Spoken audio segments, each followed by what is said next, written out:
Day 1 is titled Area of Regular Polygons, and we're going to answer the question, what is the area? Question 833 says, using multiple strategies with your team, find the area of each shape below twice.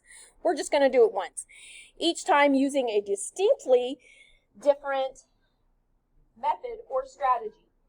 Make sure your results from using different strategies are the same. Be sure that each member of your team understands the method.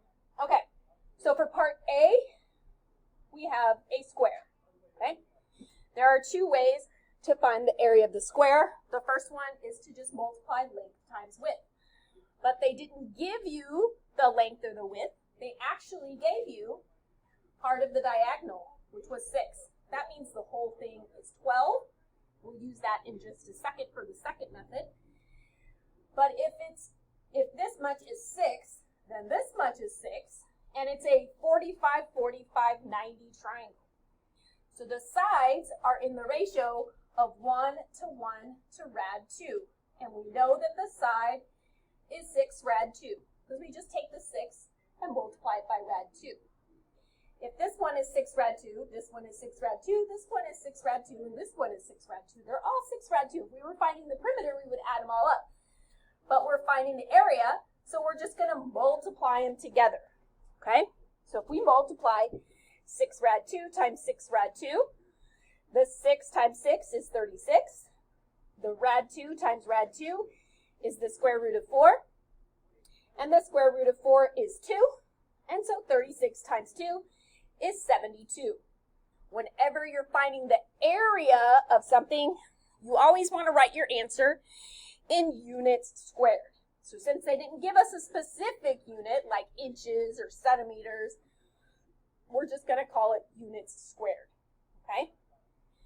There is a second way to find the area of a square, and that is to multiply the diagonals together and then divide by 2. Okay? So if one of the pieces of the diagonal is 6, then the whole diagonal is 12. And the other diagonal is 12. So if you multiply 12 times 12 and divide by 2, you're going to get 72 units as well. Okay? So for part A, the square, there are two different ways you could calculate it depending on what information they give you. Okay? Any questions on A? Anybody still writing? Okay. Let me give you guys a second to get caught up and then look at part B, which is a regular hexagon. Hexagon obviously has 6 sides, as you can count them up. First thing you want to do with a hexagon is find the perimeter. So if one of the sides is 8, you could take 8, add it up 6 times, you get 48. There is a formula that we're going to start working with for the area of any polygon, and it's right here. It's area is equal to 1/2 the apothem times the perimeter. The apothem is spelled like this, A-P-O-T-H-E-M. The apothem essentially goes from the center of your polygon to a side that's not at a vertex but is making a 90 degree. It's almost like the altitude of a polygon. Okay? But we call it the apothem. Okay?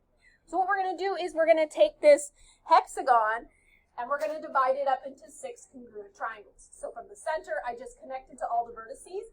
That makes all these 6 triangles. You see it? So if we take 360, because that's a complete circle right there, and divide it by 6, that tells me that that angle is 60 degrees. But I'm going to slice it down the middle, so divide it by 2, and get a 30, 60, 90 triangle. Okay, because that's going to be 30. That's definitely 90. That leaves us with 60. Okay? On a 30, 60, 90 triangle, I can take half of the 8 and get a 4 over here. And that's the short leg. If you double the short leg, you're going to get the hypotenuse, which is 8. And if you multiply it by rad 3, you're going to get the long leg.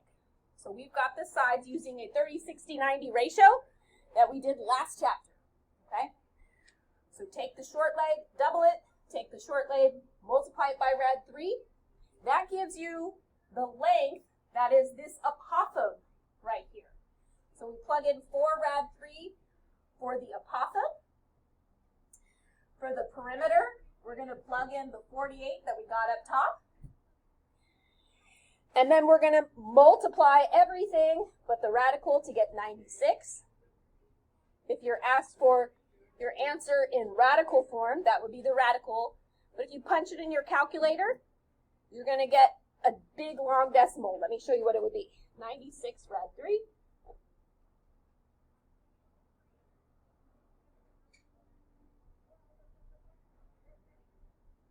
There it is.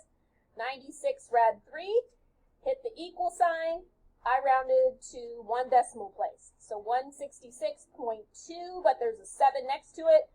So I rounded up to a 3.